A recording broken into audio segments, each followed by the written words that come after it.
नमस्कार, मैं डॉक्टर राजेश कुमार सिंह, सहायक प्राध्यापक भूगोल, सर्वनारायण सिंह राम कुमार सिंह महाविद्यालय सहरसा। आज के इस वीडियो पोस्ट में मैं पार्ट 3 के छात्रों के लिए जीएस से संबंधित बहुत ही सारगर्भित विषय प्रदूषित जल पर चर्चा करने जा रहा हूं।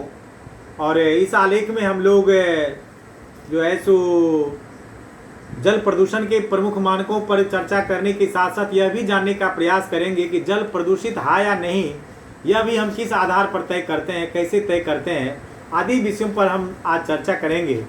तो आइए हम लोग सीधे विषय वस्तु पर आते हैं। जानकार बताते हैं कि पृथ्वी पर उपलब्ध जल का अत्यंत सीमित भाग मानवीय क्रियाकलापों के मूलभूत उपयोग हेतु उपलब्ध है। जल का अधिकांश भाग लगभग 97% तो महासागरीय जल के रूप में है और अधिक अम्ल होने के कारण नहाने धोने के काम में भी नहीं आ सकता। बचे हुए 3% का भी अधिकांश हिस्सा मानवीय पहुंच से दूर है। इस तरह से जल का 1% से भी कम हिस्सा ही पेय योग्य है। ऐसे में जल प्रदूषण की समस्या अत्यंत गंभीर है।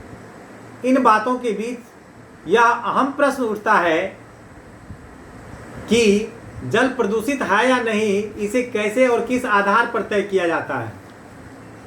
इस प्रश्न का उत्तर प्राप्त करने के लिए इस लेख में जल प्रदूषण के प्रमुख मानकों की चर्चा किया जाना प्रासंगिक होगा।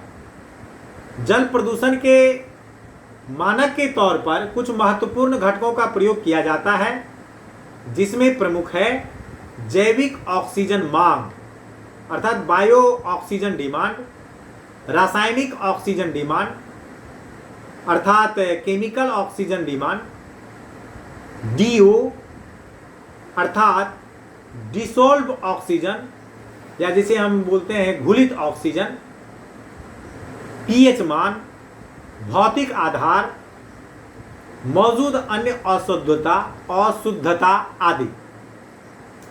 तो आइए इन मानकों में सबसे पहले हम जैविक ऑक्सीजन मांग या बायो ऑक्सीजन डिमांड, जिसे हम शॉर्ट फॉर्म में बीओडी कहते हैं, इसको समझें। बीओडी जल में उपस्थित ऑक्सीजन की वह मात्रा है जो जल में उपस्थित सूक्ष्म जीवों के उपापचय क्रिया के लिए आवश्यक होती है। जैविक ऑक्सीजन मांग का अधिक होना जल प्रदूषण का संकेत है। किसी भी जल में अपशिष्ट की मात्रा के हिसाब से उसमें अपघटक जीवों की उत्पत्ति होती है। ये अपघटक जीव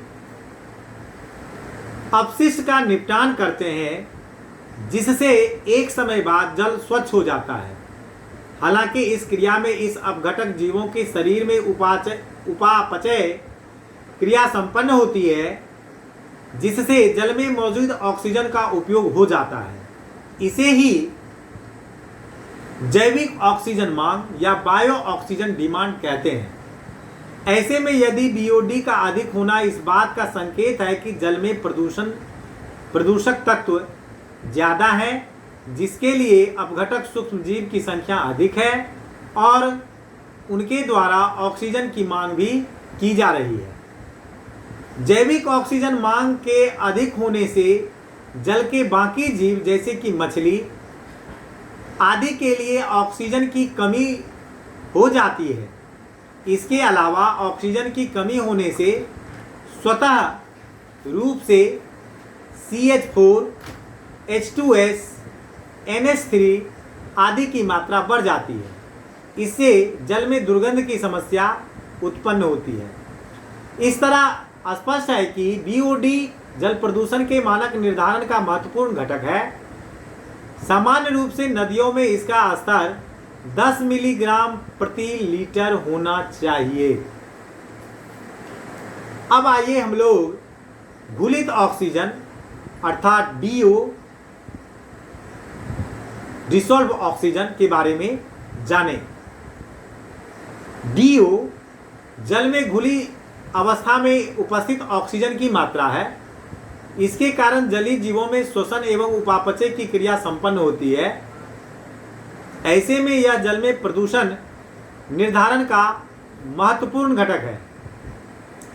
घुलित ऑक्सीजन की मात्रा घटने से जलीय जीवों के जीवन का संकट उत्पन्न हो जाता है, क्योंकि उनके श्वसन कार्य में बाधा उत्पन्न होने लगती है। पेयजल में डीओ की मात्रा 5 मिलीग्राम प्रति लीटर और नहाने योग्य पानी में इसकी मात्रा 4 मिलीग्राम प्रति लीटर निर्धारित की गई है। इससे कम मात्रा होने पर जल को प्रदूषित माना जाता है। स्पष्ट है कि यह भी जल प्रदूषण के निर्धारण का महत्वपूर्ण घटक है। आइए अब हम रासायनिक ऑक्सीजन मांग, जिसे हम अंग्रेजी में केमिकल ऑक्सीजन डिमांड या शॉर्ट फॉर्म में सीओडी कहते हैं, के बारे में जानें। सीओडी जल प्रदूषण को निर्धारित करने वाला एक महत्वपूर्ण घटक है। यह कुल ऑक्सीजन का वह मांग है जो जल में उपस्थित कुल अकार्बनिक पदार्थ बायोडिग्रेडेबल और नॉन बायोडिग्रेडेबल के ऑक्सीजन के लिए आवश्यक है। सरल शब्दों में कहें तो जल में उपस्थित अकार्बनिक पदार्थ द्वारा उत्पन्न किए गए ऑक्सीजन की मांग को रासायनिक ऑक्सीजन मांग या केमिकल ऑक्सीजन डिमांड सीओडी कहते हैं। सीओडी का बहुत अधिक होना जल प्रदूषण का संकेत है। इसकी मात्रा 20 मिलीलीटर प्रति लीटर है और इससे अधिक सीओडी वाला जल प्रदूषित माना जाता है। स्पष्ट है कि यह भी जल प्रदूषण का महत्वपूर्ण घटक है। पीएच माप पीएच किसी विलयन में अम्ल या क्षारकता का एक माप है। इसके आधार पर जल की शुद्धता एवं प्रदूषण का आकलन किया जाता है। विश्व स्वास्थ्य संगठन के अनुसार जल का पीएच मान 7 से 8.5 के बीच होना चाहिए। इससे कम या अधिक पीएच मान वाला जल प्रदूषित माना जाता है। इस तरह पीएच मान के आधार पर भी तय किया जाता है कि जल प्रदूषित है अथवा नहीं। भौतिक आधार को भी जल गुणवत्ता निर्धारण के घटक के रूप में स्वीकार किया गया है। विश्व स्वास्थ्य संगठन के अनुसार पेयजल स्वच्छ, शीतल, स्वादयुक्त और गंधरहित होना चाहिए। अन्य अशुद्धता, जल स्वच्छ साफ सुथरा होना चाहिए, लेकिन उसमें मौजूद अशुद्धता से इनकार नहीं किया जा सकता, क्योंकि विभिन्न तत्व प्राकृतिक और अप्राकृतिक रूप में इसमें पाए जा सकते हैं। इसके बाद भी यह अशुद्धता एक सीमा से अधिक पाए जाने पर जल प्रदूषित माना जाता है। यहाँ हम एक सारणी आपको बता रहे हैं जिसमें उपस्थित अशुद्धियों की उच्चतम निर्धारित सीमा को आप देख सकते हैं कि किसी जल में उच्चतम निर्धारित सीमा किसी भी का क्या है। तो आइए हम बात करते हैं शुद्धता यानी शुद्ध जल, और उसमें उच्चतम निर्धारित जो है सो सीमा कितनी होनी चाहिए किसी भी तत्व की। तो जैसे हम एक पहले बोल रहे हैं सल्फेट जो है सो माने मिलीग्राम प्रति लीटर में ये होगा 200 मिलीग्राम प्रति लीटर होना चाहिए। क्लोराइड 200 मिलीग्राम प्रति लीटर,